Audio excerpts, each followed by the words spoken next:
عاملين ايه؟ اهلا بيكم في قناه ايمي ميكسولوجي. والنهارده انا في مطبخ ماما وهعمل النهارده الغدا. عندنا مرات اخويا، وكانت دقت حاجه عندي عجبتها قوي وهي طلبتها النهارده مخصوص، اللي هي التشاينيز نودلز او المكرونه الصيني. رانيا بعمل لك مكرونه صيني يا رانيا.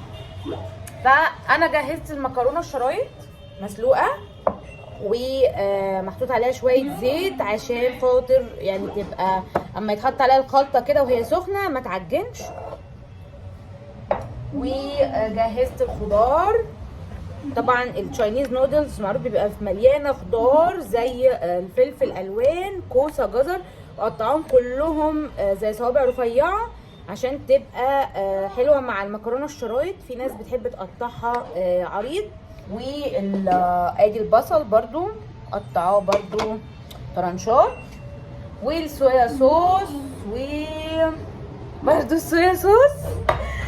انا يا دوبك هجهز الصوص بقى، هوريكم بجهزه ازاي عشان يبقى طعمه عامل زي طعم التشاينيز نودلز اللي بناكلها بره او يمكن كمان احلى. في عندنا عسل ابيض عادي اللي هو زهره اللي هي البرسيم اهو. ادي العسل. الطاسه هي على النار، حطيت شويه زيت، هنزل بالبصل بتاعنا اديله تشويحه. النودلز لو انا هعملها بفراخ او لحمه نيه في الاول، انا يعني بنزل اللحمه او الفراخ الاول تاخد التشويحه بتاعتها، وبعدين بنزل البصل وبعدين بكمل الخضار عشان اللحمه او الفراخ تستوي كويس.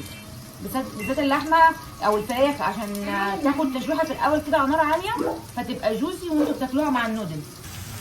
البصله انا مش بكرملها على قد ما بشوحها تشويحه سريعه عشان تبقى مقرمشه.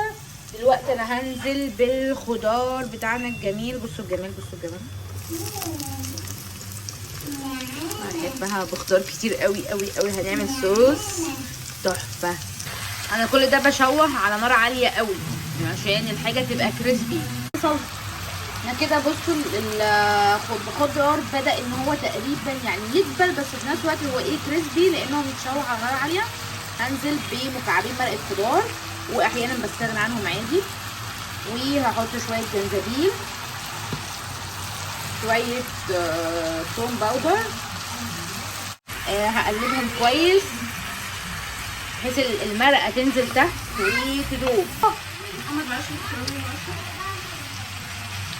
ادي الصويا صوص. طلع ايه بقى؟ عايزه معلقه هي ادي الصويا صوص.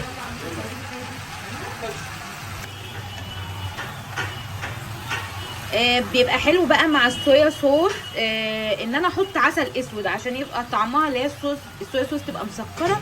عسل اسود كمان بيدي لون غامق اللي هو اللون البني ده اللي احنا بنشوفه في التشاينيز نودلز. فانا هحط عسل ابيض عشان ما فيش عسل اسود.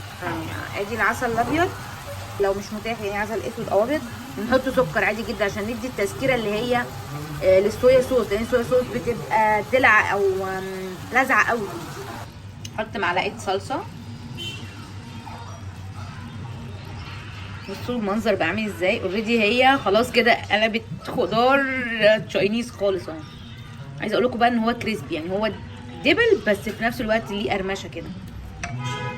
وطبعا رشه ملح. انا حاطه مرقه نخلي بالنا، بس دقت الطعم حسيت ان لسه عايز ملح. وهحط عسل تاني او سكر عشان يبقى الطعم مظبوط 100%.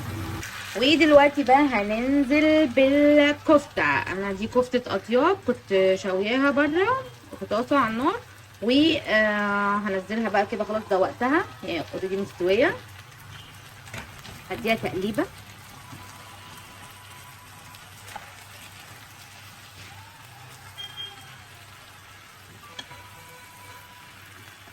ننزل بايه بقى عشان عايزين الصوص يبقى كتير وغني؟ ننزل بكوبايه ميه دافيه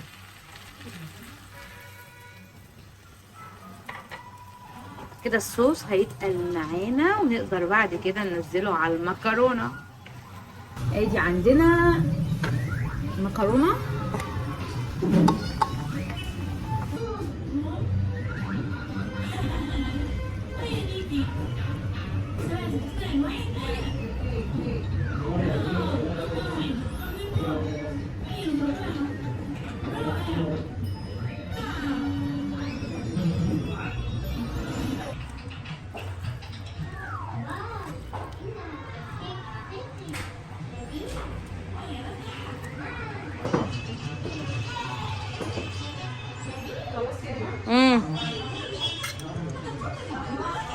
هتاكلوا؟